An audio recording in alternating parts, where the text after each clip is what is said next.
And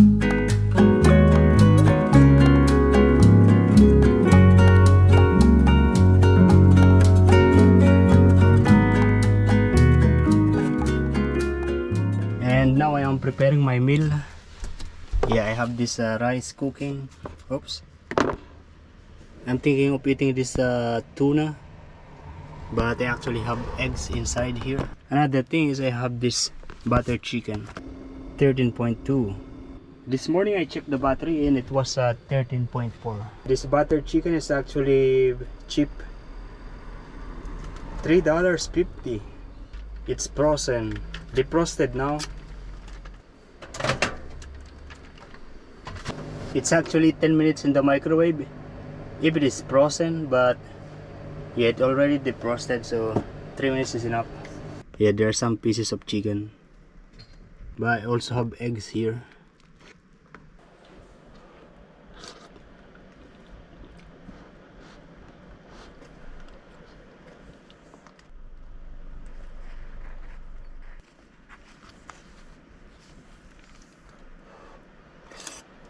More rice. The rice that comes with this is not enough, and because this is where I eat, the only need I need to wash is this, the spoon. It is now 12:41. My duty is 2 o'clock.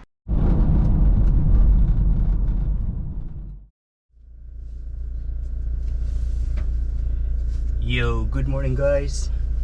It is now 8:24. We're going outside. Actually, I'm lazy. Yeah, I'm going to edit video instead, but I'm going to cook my meal first.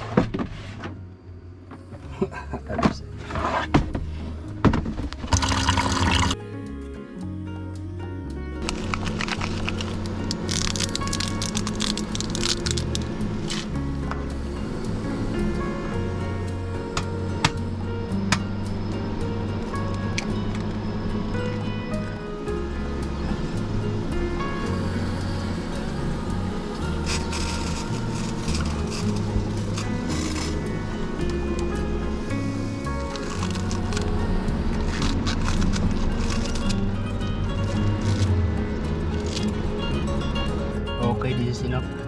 Looks delicious already.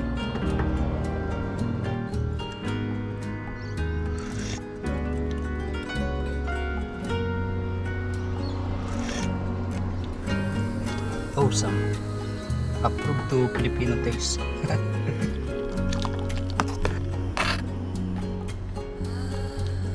That much dirt.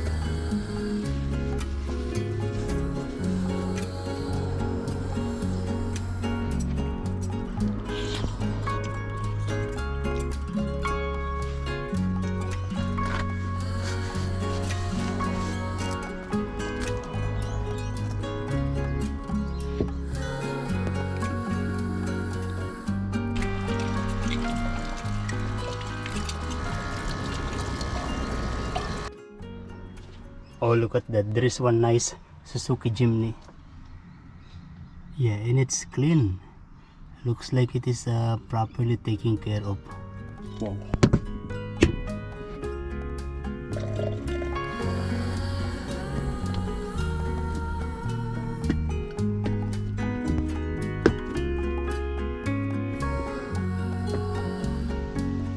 And this one is the Filmora National Park. I finally finished editing the video, and yeah, now it's rendering, saving actually. Yeah, let me show you how it is outside, how beautiful it is outside. So this is how it is. Lots of cars parked at the moment, and you know, when I get here this morning, it was low tide and there's no water on that side, but now, yeah, full of water.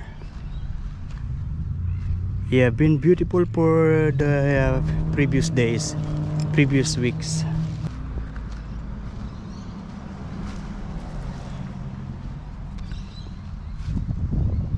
It is now 12:42, and my duty today is 2 o'clock. People keeps on coming because they are going to have their meal. Yeah. Some of them they eat in the car, but some of them they eat in the picnic table. Oh, finally, a few minutes, 21 seconds to finish the video.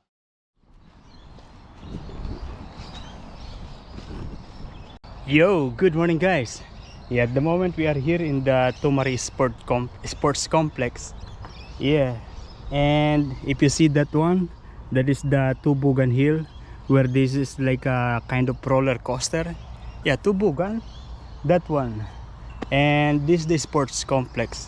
There is a big field on that side, another big field, and this field. There is another one on that side, mostly for football, rugby game. And in here there is this netball, basically kind of basketball, but there is no board, just the ring. And there is the aquatic center in here, a swimming pool. Per entry is $6. Yeah, per entry. And then they have a different kind of membership, yearly membership, around 200 something or $300.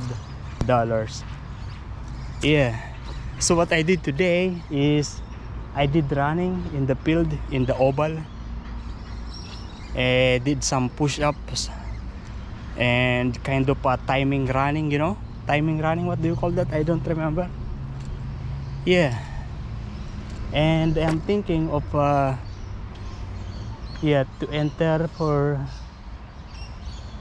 try to learn $6, but I'm not prepared. I mean, I don't have a swimming suit.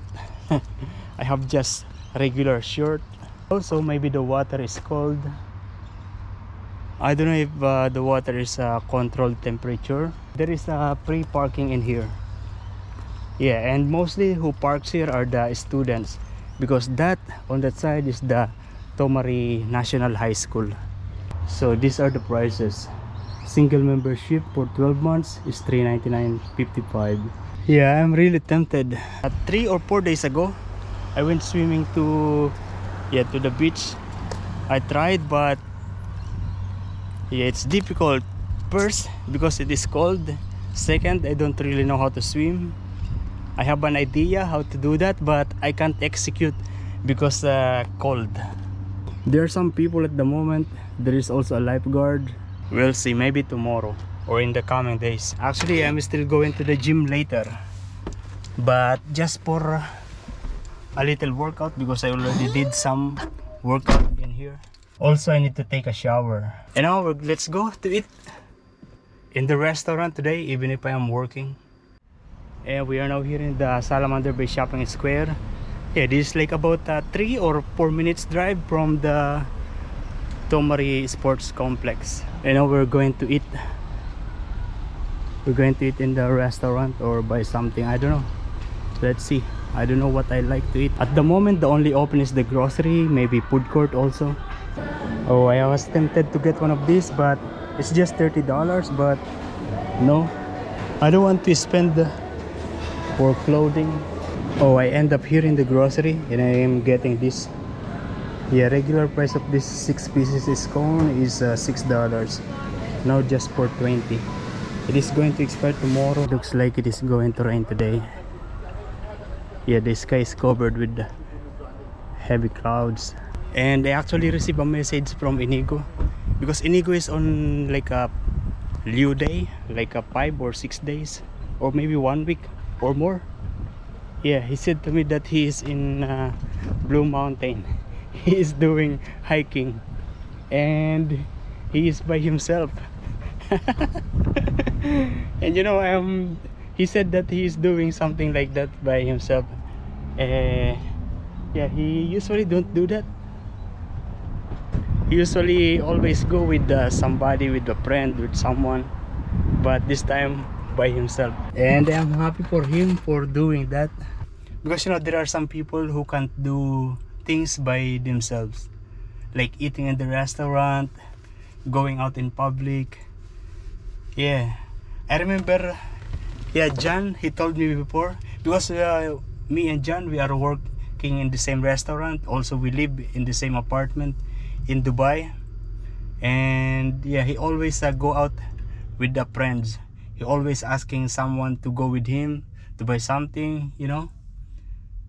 Yeah.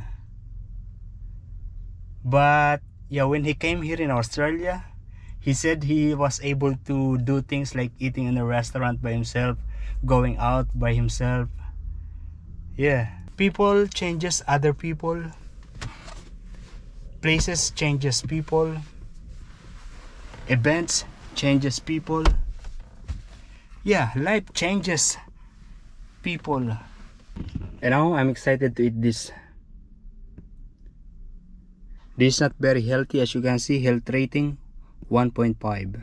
For sure it will be still good the day after tomorrow. These beautiful, good people, very kind people.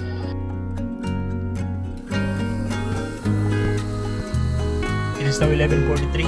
I am now going to the gym.